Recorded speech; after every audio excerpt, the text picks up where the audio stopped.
Hi, my name is Melissa Trudinger and I'm one of the writers from the APA's In Motion magazine. I'm here with Ella Smith from the South Australian Sports Institute at the Australian Sports Commission and Australian Institute of Sport Women in Sport Congress. Ella, can you tell me a little bit about yourself and why you're here? Sure, so my name's Ella Smith. I'm from the South Australian Sports Institute where I work as a sports physiologist. And having come into this position from a research background, I'm at the conference to just continue expanding my female-specific knowledge and hopefully put what I've learned into practice in the daily and training environment with the female athletes that I work with. You have done research looking at ovarian hormone status in female participants in research. Why is it important to understand their status?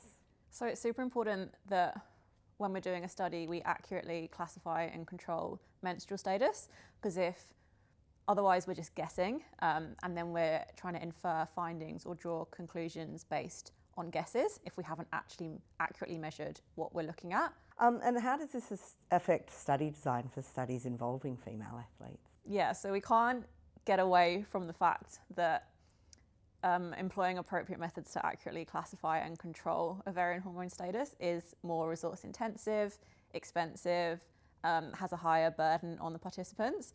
But I don't think we should be discouraged by this. We actually found recently that across a number of studies that I conducted as part of my PhD, we surveyed all the female athletes that took part afterwards. I think it was 94% who said that they would happily take part in research again, despite the fact that we did implement these extra measures to get that accurate classification and control. They still said they would be happy to be involved in future studies. So I think it's showing that there is a willingness there, but we just need those opportunities for women to take part. Right. How would you typically measure their hormone status? That's a big question. There's lots of different ways you can do it, and I guess that's where the paper I'm presenting here at WISC comes in. So there's various different kind of levels of measurement that you can take. If you start at the bottom, the foundational, most basic thing is just calendar counting. So you get women to record either if they're taking contraception or not, and then record over a couple of months bleeding versus non-bleeding days. That's kind of your most basic level. Then you can take a step up from there and add in ovulation measures. Urinary ovulation is currently what we use, but there's also more up and coming measures such as salivary hormones, which we're a bit less sure of. So then you can add that on top of your calendar counting so you can identify if the individual is ovulating or not. And then the real gold standard is to take serum hormone measurements, so blood analysis to measure estrogen and progesterone concentrations.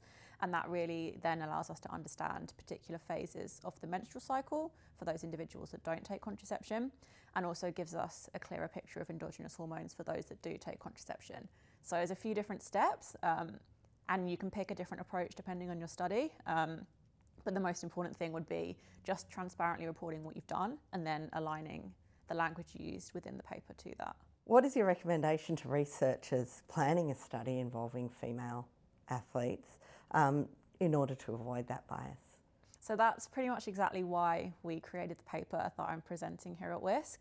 I went into my PhD sort of super enthusiastic, couldn't wait to conduct all these fantastic high quality studies, but soon figured out that that's actually quite challenging on the applied practical level, especially when you're working with elite female athletes who have pretty hectic training schedules, etc. So I really wanted to use those experiences through the PhD to create resources for other researchers to conduct high quality research.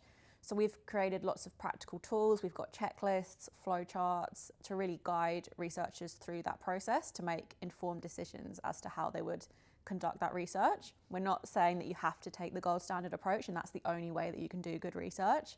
The most important thing would be transparently reporting what you've done. So if you've only done calendar counting, that's fine, but then using language in your methods that aligns with this. So you can only report bleeding versus non-bleeding.